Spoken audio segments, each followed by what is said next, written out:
Before we dive deeply into these upcoming Premiere Pro tutorials, I want to suggest that you set up your exercise files to make them readily accessible to you as you work on these tutorials. With our tutorials comes a working files folder with all the assets inside that folder, and I suggest you just take that working files folder and drag it to your desktop, whether you're working on a Mac or Windows. Just put it here in your desktop where it's readily accessible.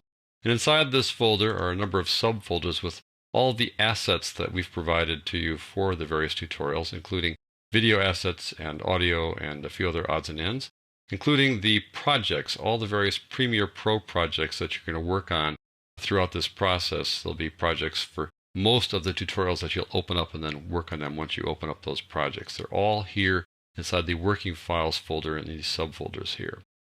In addition to bringing the working files folder to your desktop, I suggest you create another empty folder here. I called it my Premiere Pro exercise files. You can call it whatever you want. But as you work on projects here, you're going to save your projects or make some changes to projects, and you don't really want to save those projects back to the working files folder because you'll then change them and they may not look the way that you expect them to look the next time you open them up.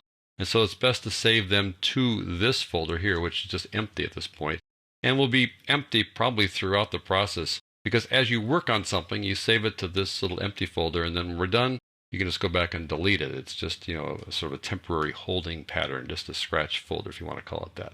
So again, bring your working files folder to the desktop and then create an empty folder here so that you got some place to put your work as you're working on it, and then you can always delete it later.